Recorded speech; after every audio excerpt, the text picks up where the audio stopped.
Вы думаете, что классика – это скучно? Тогда, возможно, вы просто не встречали таких людей. Экономист, который оживляет классиков. Ученый, который делает театр живым опытом. Человек, который превращает культуру в то, от чего невозможно оторваться. Сегодня у меня в гостях Алексей Зиннатуллин. И это разговор, который может изменить ваше отношение к искусству. Алексей Мансурович Зиннатуллин родился в Твери в 1981 году в семье геофизиков.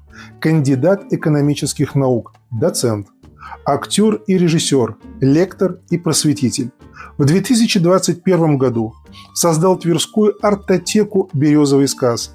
Это уникальный для России проект собрания живых интерактивных спектаклей, выставок, экскурсий, живых уроков и семейных развлечений. Лауреат музейной премии Александра Невского, обладатель приза за бескорыстное и плодотворное сотрудничество с библиотеками, звание «Человек года Тверской области» по итогам 2024 года. Добрый день, меня зовут Владимир Куц, и сегодня у меня в гостях Алексей Зиннатуллин. Здравствуйте, Алексей. Здравствуйте, Владимир. Я знаю, что у вас совсем недавно вышла книга, посвященная творчеству Александра Николаевича Островского. Эта книга необычная, я бы сказал, даже практически уникальная. «Глазами Островского. Азбука». Скажите мне, пожалуйста, я правильно понимаю, что до вас Островского никто не рассматривал как тревел-блогера XIX века? И первый вопрос. Почему Островский? Мы знаем все Александра Николаевича Островского как великого русского драматурга, русского Шекспира, такого театрального мощного деятеля. Но был в его судьбе один эпизод, может быть, даже переломный, в его очень ровной такой вот личной жизни. Путешествие к истоку Волги в 1856 году. И Островский мой необычный. Не как в Петербурге, не как в Москве, не как в Костроме, а вот Тверской Островский, 33-летний. И даже облик его, непривычный для нас, как с учебника истории. Мы привыкли в халате с бородой. Да, мы же видим его здесь без бороды. Да, здесь вот Островский без бороды. И вот не театральный деятель, а исследователь волжского судоходства, рыболовства, этнограф, лексиограф. Вот Островский исследователь. Почему вдруг писатель становится исследователем? А я думаю, ему хотелось дойти до сути русской жизни и русского характера. И То он есть это понял... как писатель? Как писатель, да. Тем более он же человек театра. А в театре все немножко увеличивается. И должен быть интерес. И должна быть глубина обязательно. Только тогда неслучайные пьесы его волнуют на протяжении столь многих лет разных режиссеров, а главную публику. И вот чтобы ответить на эти наши роковые русские вопросы, вот он отправился к истоку главной реки Волги и к истоку русской истории. Это была какая-то его инициатива или это был какой-то проект государственный, региональный?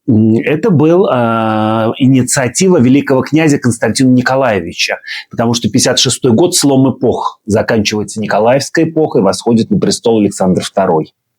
И за его спиной вот молодые реформаторы и появление прессы, появление журналов, которые могут существовать за счет подписчиков. Вот словосочетание «молодые реформаторы», да. Я думаю, что вот каждый сразу обратил на это внимание. Это перекличка эпох, по большому счету. Конечно. Знаете, все уже было, только повторяется в новых декорациях и в новой интерпретации. Поэтому это очень актуально для сегодняшних наших дней. И вот великий князь Константин Николаевич предложил рекрутировать на флот мальчишек, которые изначально живут у водоемов, у рек и прекрасно знают, как ходить по реке и устройство кораблей. А какие у нас реки, кто там живет, вот неизвестно. Найдите самых лучших литераторов и вот на русские водоемы отправьте их, чтобы написали увлекательные, интересные очерки. То есть это не только Александр Николаевич отправился, но еще... А кто был еще? Это еще было 11 литераторов.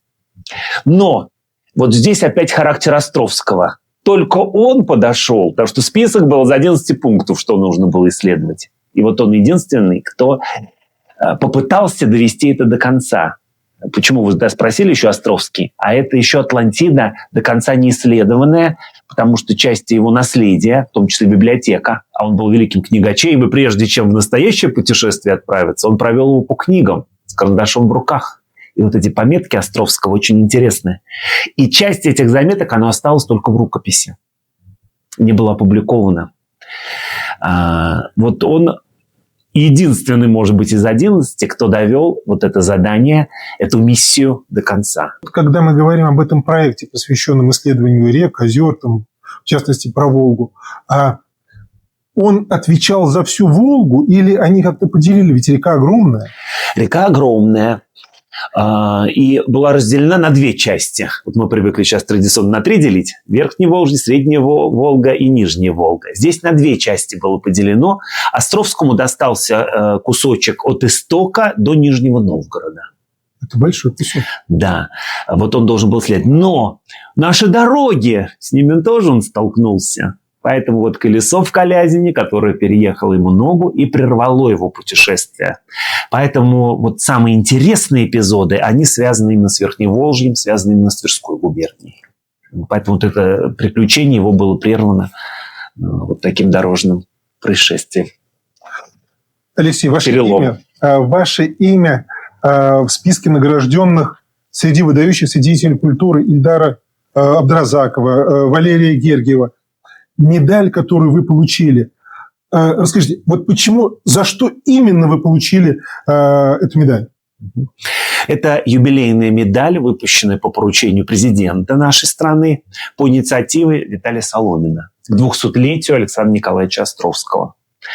Я очень рад, что Министерство культуры отметило этот проект. Он так и называется у меня «Островский без бороды». Это не только книга. Тема интересная, она неожиданная была. И та форма, которую я нашел, спектр разных, вот это отметило министерство. Потому что это и спектакли, и живые уроки для школьников, в том числе квесты для старшеклассников, не только для малышей, а для старшеклассников. Это выставки. Я очень горжусь, что получилась выставка в Торжке. С нее, собственно, начался этот проект, который объединил коллекции крупнейших наших музеев. Бахрушинского театрального музея, музея литературы имени Даля, музея кино. И я привез костюмы из Александринского театра к постановкам Александра Николаевича Островского и фонда Торжокского музея. Вот эта выставка, которая первой заявила эту тему Островского без бороды. Радостно то, что получила продолжение. Вот во второй серии выставка была сделана с музеем МХТ. И вот мы не виделись с этой командой, но разговаривали с ними творчески. Вот такой потрясающий совершенно диалог. Постановке «Снегурочки» была посвящена эта выставка. А затем подтолкнуло меня очень серьезно заняться этой темой. Я собрал и свою коллекцию и сделал несколько выставок в городах России. Назывались они «Острова Островского», где уже сфокусировался именно на вот этом волжском литературном путешествии Островского к истоку Волги. Поэтому вот разные эти формы, выставки, образовательные программы, просветительские программы, спектакли. И как апофеоз, вот все эти материалы, вот они уже воплотились. Вот вы нашли вот эту необычную форму, которая позволила какие-то отдельные фрагменты сложить в единую мозаику. А как вы пришли к этой форме? И по большому счету это вот абсолютно не классический подход к классическому Островскому. Вы знаете, огромное число материалов. И когда новое, это все-таки тяжело для восприятия зрителей и публики. А вот тут жалко, да, что что-то не рассказал, что-то не договорил. И поэтому я решил, с одной стороны, традиционную такую форму избрать, книги, а с другой мы разучились читать уже длительно. Мы испорчены телефонами, да, социальными сетями. По сути дела. И вот захотелось. И это объем материала очень огромный и разный. Понимаете, здесь и театр, здесь и быт, здесь и костюм, здесь и литература. У вас там здесь и фотография. Да, один эпизод. Да, вот так монтаж. Вот такой. Беспридурницы чего стоит. Да. Вот да. этот вот Рязановский. Когда пароход, по большому счету, он ведь тоже Тверской оказался. Да, оригинальный Тверской пароход, который оказался в эпизоде фильма. Да, совершенно верно. Почему рыба, да, извелась в Волге? Пароходов пужаются. Да, вот эти, да, в середине да, 19 века появились первые самолеты русские. В Твери как раз. Но не по небу летали, а по Волге. Поэтому вот хотелось какие-то, как эти посты в социальных сетях, маленькие эпизодики интересные, законченные сделать. И вот пришла в голову азбука. Не главы, а буковки. И это структурировало весь материал. И мне еще радостно, уже по откликам читателей, что читают с детьми. Вот изучают азбуку. Разные, да, есть азбуки с картинками. Это же букварь, да. И ребенку А интереснее. здесь вот через нашу культуру, через наш театр, через нашу литературу и очень много иллюстраций редких. В интернете не все их можно найти, а вот то, что собрано из моей коллекции и из архивных материалов, вот это позволило найти такую очень актуальную, интересную форму. Ну и я очень рад, вот моя коллега, кто верстала эту книгу, сделала коллажи по буквам. Вы знаете, сначала, когда она мне прислала, ну, вот это первые тестовые, я вот так все переделать хочется, вот все не так, мне кажется, я бы другие картиночки ставил. А потом себе сказал: Леша, стоп, все, ты уже написал, ты сделал. Пусть будет ее взгляд, другого поколения, другого вкуса.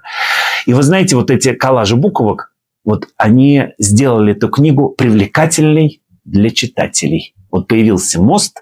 Не просто что-то из истории, да, литературы, театра, из биографии Островского, а то, что сегодня вот этот стиль визуальный этой книги вот сделал ее. Но он же не только, вот он, этот визуальный стиль, он дает возможность совершенно другого восприятия.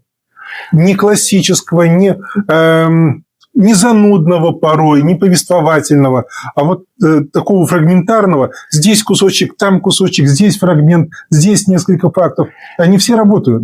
Ну, у меня у самого так, знаете, ассоциативное мышление. И вот эти буковки. Во-первых, можно на любой странице открыть, с любой буквы начать. Не всегда есть время, чтобы, да, от начала до конца прочитать. А здесь каждый сюжет законченный. И вот из этой разной мозаики ты можешь собрать свой образ, как из пазла, да, вот эту картину.